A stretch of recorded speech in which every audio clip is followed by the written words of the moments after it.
শুভ সকাল বন্ধুরা, আর একটি নতুন ভিডিওতে আপনাদেরকে স্বাগত। আজকের ব্লগটি আমি সকাল থেকেই শুরু করলাম। এখন সকাল 6টা। ঘুম থেকে উঠেই প্রথমে আমি জানলাগুলো খুলে দেব। আর দেখুন বন্ধুরা, বাইরে এত পরিমাণে রোদ যে দেখে বোঝাই মুশকিল এখন সকাল 6টা বলে, যেন মনে হয় কত বেলা হয়ে গেছে। তো আমি জানলাগুলো খুলে দিয়ে তারপরে ভালো করে বিছানাটাও গুছিয়ে নেব। বন্ধুরা, এদিকে আমার বিছানাটাও গুছানো হয়ে গেছে। এরপর আমি ঘরটা ভালো করে ঝাড় দিয়ে মুছে নেব। আজকে সকালে পড়ানো নেই, তাই আগে বাসি কাজ সেরে ঠাকুর পুজো জোগাড় করে নেব, কারণ আজকে বৃহস্পতিবার, ঠাকুরমশাও তাড়াতাড়ি চলে আসবে। এই জন্যে আগে বাসি কাজ সেরে আমি ঠাকুর পুজোটাও জোগাড় করে নিলাম। দেখুন আমার পুজোর জোগাড়ও হয়ে গেছে, কারণ ঠাকুরমশাই তাড়াতাড়ি চলে আসবেন। এই জন্য আগে কাজ সেরে প্রথমেই ঠাকুর পুজো জোগাড় করে নিয়েছি। এরপর দেখুন বলতে বলতে ঠাকুরমশাই চলে এসেছে। তো ঠাকুরমশাই এদিকে পুজো করুক, আমি চাই মিস্ত্রিদের জন্য খাবার বানাবো। আজকে মিস্ত্রির জন্যে ঘুগনি আর মুড়ি দেওয়া হবে।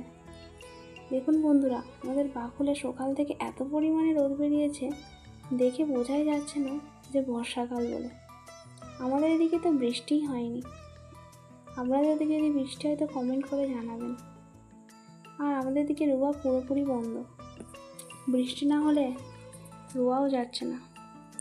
তো বন্ধুরা, আমি এদিকে মিস্ত্রিদের জন্য খাবারও বানিয়ে নিলাম, আর মটরটা আগে থেকেই সিদ্ধ করে রেখে দিয়েছিলাম। তোমার ঘুগনি বানানো হয়ে গেছে। এরপর আমি একবারে ফিরে আসলাম দুপুরে। আজকে দুপুরে আমাদের রান্না হয়েছিল ভাত, পটল ভাজা, ঢেঁড়সের তরকারি। আর বাবা মাছটা ধরে এনেছিল পরে, তো গরম গরম ভেজে নিলাম। এই গরম ভাতের সাথে গরম মাছ ভাজা খেতে দারুণ লাগে। তো আজকে আমাদের সিম্পল মেনুই হয়েছিল। তো আমরা সবাই মিলে ভাত বেড়ে নিলাম, দিয়ে আমরা একসাথে সবাই খেয়ে নেব। আর আমরা বন্ধুরা একসাথেই ভাতটা খাই, যেন একা একা ভাত খেতে একদম ভালো লাগে না। আমাদের ভাত খাওয়া হয়ে গেছে। এরপর চলে আসলাম বিকালে একটু ছাদে এসেছিলাম। আমাদেরকে বললাম না, বাড়িতে মিস্ত্রি লেগেছিল। এই ছাদটার উপরে টিন চাপানো হলো, কারণ এই গরমে এত কষ্ট হয় নিচে থাকতে, ওই জন্যে উপরটায় টিন চাপিয়ে দেওয়া হয়ে গেছে। দেখুন আমাদের ছাদ থেকে আপনাদেরকেও আমাদের চারদিকটা দেখালাম। তো বন্ধুরা, এরপর ফিরে আসলাম একবারে সন্ধেবেলা।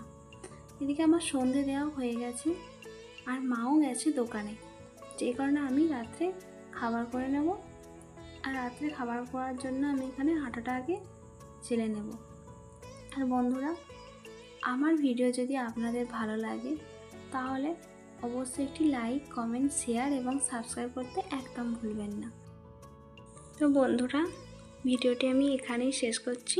দেখা হচ্ছে পরবর্তী ব্লগে। Good night.